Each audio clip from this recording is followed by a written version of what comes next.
டெல்லியில் புதிய தமிழ்நாடு இல்லம் கட்டுவதற்கான அடிக்கல் நாட்டு விழா நடைபெறவுள்ளது. காலை வீடியோ கான்பரன்ஸ் வாயிலாக முதல்வர் ஸ்டாலின் அடிக்கல் நாட்டி வைக்கிறார். டெல்லியில் இருக்கும் பழைய தமிழ்நாடு இல்லம் கட்டிடம் கட்டப்பட்டு 50 ஆண்டுகள் ஆன நிலையில் இப்போது டெல்லி கவுண்டல்யா மார்க் பகுதியில் புதிய இல்லம் கட்டப்படுகிறது. சென்னை மெட்ரோ ரயிலில் இளைஞர் ஒருவர் கஞ்சா பயன்படுத்துவது போன்ற புகைப்படத்தை எக்ஸ் தளத்தில் பதிவிட்டு சட்டம் ஒழுங்கு குறித்து அதிமுக முன்னாள் அமைச்சர் ஜெயக்குமார் அரசுக்கு கேள்வி எழுப்பியுள்ளார். அதில் தடை செய்யப்பட்ட போதைப் பொருட்களின் புழக்கம் அதிகரித்து சட்டம் ஒழுங்குக்கு போதை ஆசாமிகள் சவால் விடுவதாகவும் இனியாவது அரசு இதில் கவனம் செலுத்துமா என கேள்வி எழுப்பியுள்ளார். கோவை, நீலகிரி, திருப்பூர், ஈரோடு மாவட்டங்களில் தடை செய்யப்பட்ட மருந்துகளால் கழுகுகள் உயிரிழப்பதாக சென்னை உயர்நீதிமன்றத்தில் வழக்கு தொடரப்பட்டுள்ளது. மருந்துகளை கால்நடைகளுக்கு செலுத்துவதால் அவை இறந்த பிறகு இறைச்சியை சாப்பிடும் கழுகுகளும் உயிரிழப்பதாகவும் மருந்துகள் விற்பனைக்கு தடை விதிக்க வேண்டும் எனவும் வழக்கில் கோரப்பட்டிருந்தது. வழக்கை விசாரித்த சென்னை உயர்நீதிமன்றம் தடை செய்யப்பட்ட மருந்துகள் விற்கப்படுகிறதா என்பது குறித்து தமிழக அரசு பதிலளிக்க உத்தரவிட்டுள்ளது.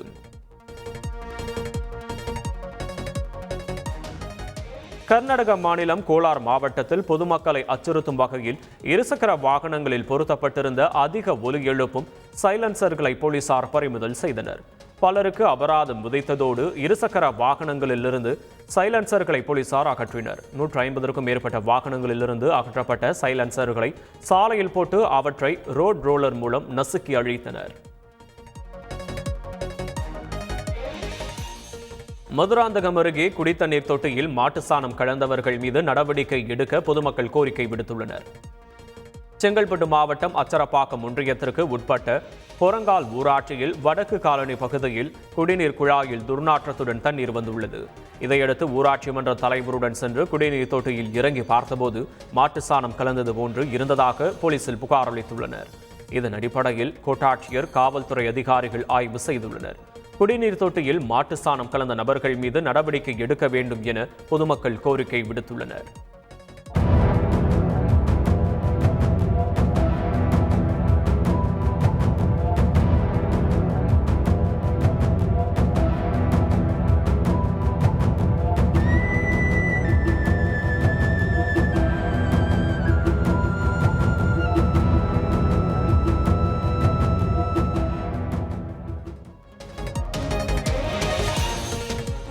கடலூர் மாவட்டம் சேத்தியாத்தோப்பு அருகே பாசனத்திற்கு தண்ணீர் கேட்டு விவசாயிகள் திரண்டதால் பரபரப்பு ஏற்பட்டது. தற்போது பயிரிடப்பட்டுள்ள குறுவை நடவு பயிர்கள் கருகி வருவதாக கூறி என்எல்சி சுரங்கத்தின் அருகில் விவசாயிகள் திடீரென திரண்டனர். என்எல்சி நிர்வாகம் இரவு நேரங்களில் திறந்துவிடும் நீரை நிறுத்தி விடுவதால் தண்ணீர் பாசனம் இல்லாமல் வயல்களில் வெடிப்பு ஏற்படுவதாக விவசாயிகள் தெரிவித்துள்ளனர். மேலும் தங்களை இனியும் வஞ்சிக்காமல் உடனடியாக பாசன தண்ணீர் தர வேண்டும் என விவசாயிகள் கண்ணீருடன் கோரிக்கை விடுத்துள்ளனர். நாமக்கல் மாவட்டம் பள்ளிப்பாளையம் பிரிவு சாலையில் மின்கட்டண உயர்வினை கண்டித்து தேமுதிக சார்பில் கண்டன ஆர்ப்பாட்டம் நடைபெற்றது. ஆர்ப்பாட்டம் நிறைவடைந்த நிலையில் அங்கு விஜயகாந்த் நடித்த திரைப்படங்களில் இருந்து பாடல் ஒளிபரப்பப்பட்டது.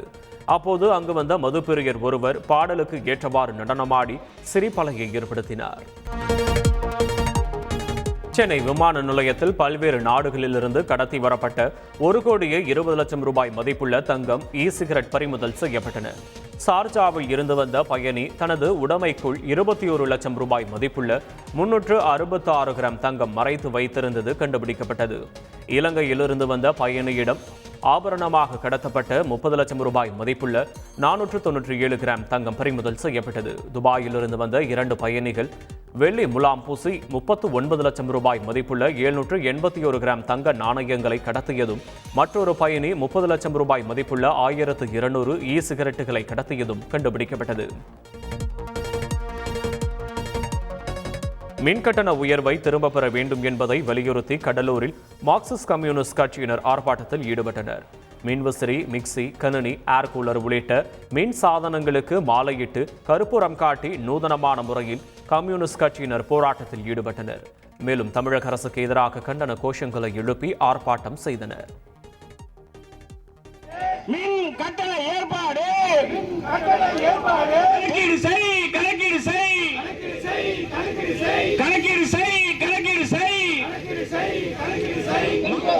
ஊதை திட்டம் என்ற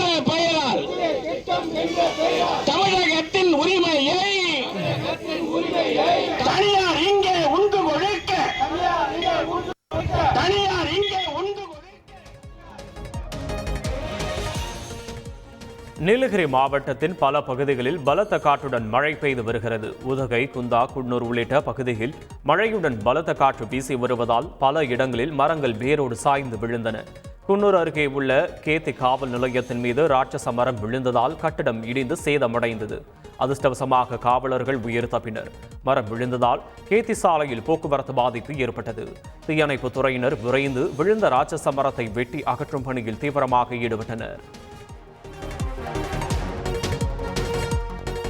தெலங்கானா மாநிலம் மஞ்சரிலே மாவட்டத்தில் உள்ள கிருஷ்ணப்பள்ளி கிராமத்தில் செயல்படும் அரசு மேல்நிலைப் பள்ளியில் மாணவ மாணவிகள் வகுப்பறையில் குடை பிடித்துக் கொண்டு கல்வி கற்று வருகின்றனர். கடந்த சில நாட்களாக அப்பகுதியில் பெய்து வரும் தொடர் மழையினால் பள்ளி முழுவதும் ஆங்காங்கே வெடிப்புகள் ஏற்பட்டு மழை நீர் வகுப்பறைகளில் மேற்கூரையில் இருந்து விழுகிறது.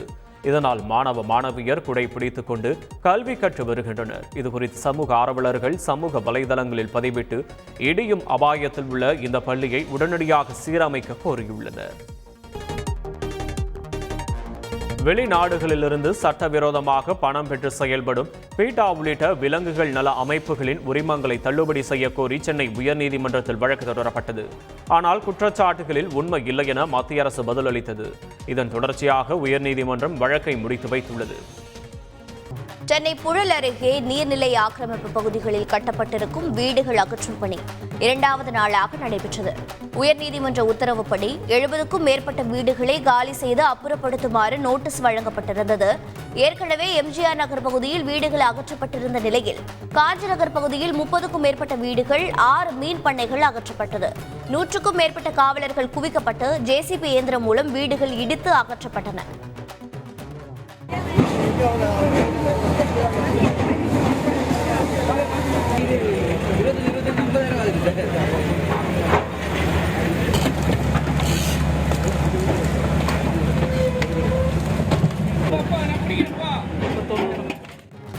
திருவள்ளூர் மாவட்டம் கும்மிடிப்பூண்டி அருகே ஆந்திராவில் இருந்து வந்த 2 கண்டெய்னர் லாரி உட்பட 3 லாரிகளை போலீசார் துரத்தி பிடித்தனர்.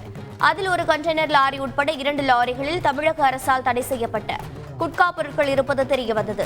2 லாரிகளிலும் சேர்த்து சுமார் 800 பண்டல்கள் இருக்கலாம் என தெரியவந்துள்ளது. மற்றொரு கண்டெய்னர் லாரியில் மருந்து, மாத்திரைகள் இருப்பது தெரியவந்தது. பிடிபட்ட லாரிகளை போலீசார் கும்மிடிப்பூண்டி ஷிப்காட் போலீஸ் நிலையத்திற்கு கொண்டு வந்து வழக்கு பதிவு செய்து விசாரணை நடத்தி வருகின்றனர்.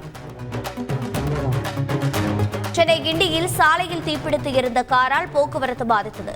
குடுவாஞ்சேரி காயரம்பேடு பகுதியைச் சேர்ந்தவர் பொன் இருளப்பன். இவர் தனது காரில் குடுவாஞ்சேரி நோக்கி பயணித்துள்ளார். கத்திப்பாரா மேம்பாலம் அருகே வந்தபோது காரில் இருந்து புகை வருவதை கண்டதும் காரை சாலையோரமாக நிறுத்தியுள்ளார். சற்று நேரத்தில் கார் தீப்பிடித்து மளமளவென இருந்தது. பின்னர் விரைந்து வந்த தீயணைப்பு வீரர்கள் சுமார் அரை மணி நேரம் போராடி தீயை அணைத்தனர்.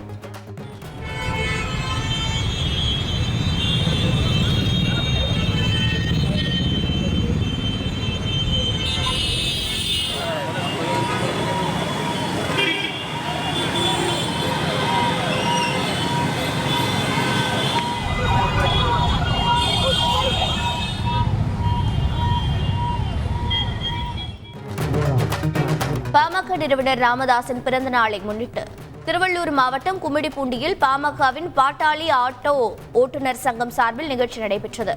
அப்போது பாட்டாளி ஆட்டோ ஓட்டுநர் சங்கத்திற்கும் கம்யூனிஸ்ட் ஆட்டோ ஓட்டுநர் சங்கத்திற்கும் இடையே வாக்குவாதம் ஏற்பட்டது. கம்யூனிஸ்ட் ஆட்டோ சங்கத்தின் இடத்தில் அத்துமீறி பாட்டாளி ஆட்டோ ஓட்டுநர் சங்க பெயர் பலகை வைக்கப்பட்டிருப்பதாக கூறி தள்ளுமுள்ளு ஏற்பட்டது. இதனால் அங்கு சிறிது நேரம் பரபரப்பு நிலவியது.